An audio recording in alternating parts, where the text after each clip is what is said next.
Spain का एक बहुत ही खूबसूरत शांत सा दिखने वाला शहर, जहां दिन में तो सब ठीक रहता है, लेकिन रात होते ही एक अजीब सा डर फैल जाता है। तो चलिए आज सालोसिया की उस कहानी को जानते हैं, जो शहर की दीवारों में तो दफन है, लेकिन रात के अंधेरे में जिंदा हो जाती है।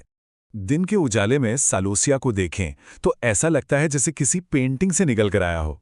सफेद दीवार वाले घर, पतली पतली पत्थर की गलियां और दूर से आती चर्च की घंटियों की आवाज। मतलब यहां सब कुछ एकदम परफेक्ट है। कोई भी सोचेगा कि यहां से ज्यादा सुकून कहीं और नहीं मिल सकता। लेकिन जैसे ही सूरज डूबता है ना, यही खूबसूरत शहर एक डरावने साए में बदल जाता है। गलियां एकदम सुनसान हो जाती हैं, लोग घरों में कैद हो जाते हैं और हवा में एक अजीब सी ठंडक घुल जाती है। ऐसा लगता है जैसे कोई रात के अंधेरे का इंतजार कर रहा था। तो हमारी कहानी का हीरो है मैटियो गुरेरो। मैड्रिड से आया एक 19 साल का आर्किटेक्चर का स्टूडेंट।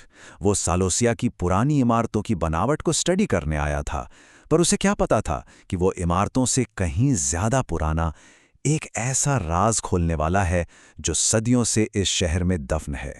सलोसिया पहुंचते ही मैटियो को लगने लगा था कि यहाँ कुछ तो अजीब है। लोग शाम होते ही घरों में ऐसे छिप जाते हैं जैसे किसी चीज से डरते हों।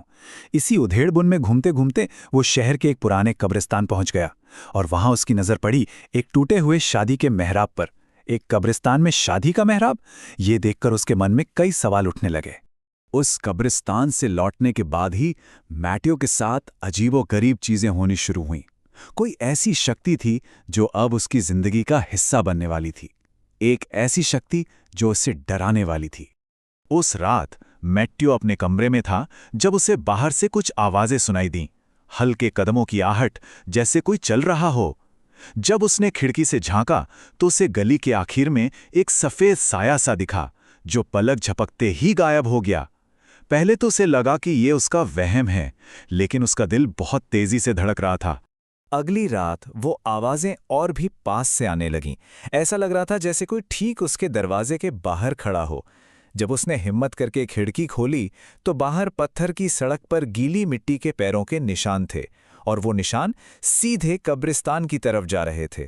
डर तो बहुत लगा, लेकिन मैटियो ने उन निशानों का पीछा करने का फैसला किया। रात के 2 बजे वो कब्रिस्तान पहुंच गया। कब्रिस्तान के अंदर उसी टूटे हुए मेहराब के नीचे वो खड़ी थी। जब वो धीरे धीरे मैटियो की ओर मुड़ी तो उसका चेहरा देखकर मैटियो की सांसें जैसे रुक गईं। चेहरा एकदम सफेद, आंखें खाली और डरावनी, और गालों पर खून के सूखे निशान, जैसे वो खून के आंसू रोई हो। और सबसे सबसे डरावनी बात यह थी कि उसके पैर जमीन पर थे ही नहीं, वो हवा में तैर रही थी। बुरी तरह डरा हुआ मैटियो अगली सुबह सीधा गेस्ट हाउस के केयरटेकर के पास भागा। जैसे ही उसने उस टूटे हुए मेहराब का जिक्र किया, केयरटेकर का चेहरा डर से सफेद पड़ गया, और फिर उसने कांपते हुए सलोशिया का वो काला राज मैटियो को बता ही दिया।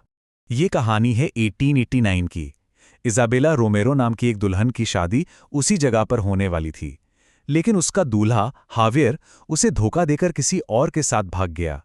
इजाबेला पूरी रात उसी मेहराब के नीचे उसका इंतजार करती रही, लेकिन वो नहीं आया। सुबह होने से पहले ही टूटे दिल के सदमे से उसकी मौत हो गई। कहते हैं तब से उसकी आत्मा वहीं अपने दूल्हे का इंतजार कर रही है। ये कहानी सुनने के बाद डरावनी घटनाएं और भी बढ़ गईं।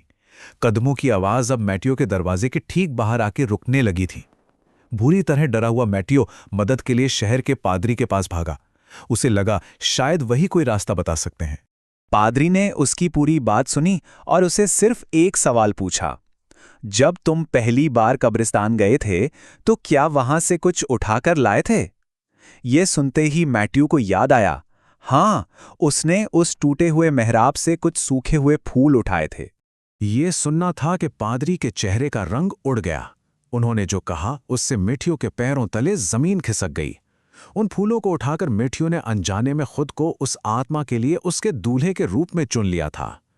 वो दुल्हन जो सदियों से इंतजार कर रही थी, अब उसे ही अपना दूल्हा समझ रही थी, और वो अब उसे लेने आ रही थी। उस रात तो डर अपनी हर हद पार कर गया। कदमों की आवाज ठीक उसके दरवाजे पर आकर रुक गई। फिर दरवाजे के नीचे से एक परछाई दिखाई दी। दरवाजे का हैंडल धीरे धीरे अपने आप घुमा, और फिर जब उसने घबराकर खिड़की की ओर देखा तो वही डरावना सफेद चेहरा शीशे के उस पार से उसे घूर रहा था। पादरी की चेतावनी के बाद मैटियो समझ गया था कि उसे तुरंत सालोसिया छोड़ना होगा। उसने जल्दी जल्दी अपना सामान पैक करना शुरू कर दिया। उसे बस किसी भी तरह सुबह होने से पहले वहां से निकलना था, पर शायद अब बहुत देर हो चुकी थी। जैसे ही उसने पैकिंग शुरू की, मौसम एकदम से बदल गया। आसमान में काले बादल घिराए और अचानक पूरे गेस्ट हाउस की बिजली चली गई। चारों तरफ घना, डरावना अंधेरा छा गया। तेज बारिश शुरू हो गई और साथ में बादलों की जोर जोर से गड़गड़ाहट। हर गड़गड़ाहट के साथ मैटियो का दिल और तेजी से धड़क रहा था। उसे महसूस हो रहा था कि वो अकेला नहीं है।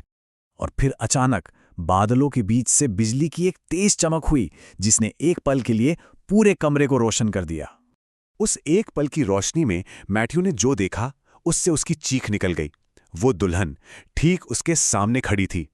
उसकी चीख इतनी तेज थी कि केयरटेकर दौड़ता हुआ आया, लेकिन जब तक वो दरवाजा खोलकर अंदर पहुंचा, कमरा पूरी तरह से खाली था। मैटियो का सारा सामान जमीन पर बिखरा पड़ा था, लेकिन मैटियो वहां नहीं था। उसका कोई नामो निशान नहीं था। वो जैसे हवा में गायब हो गया था।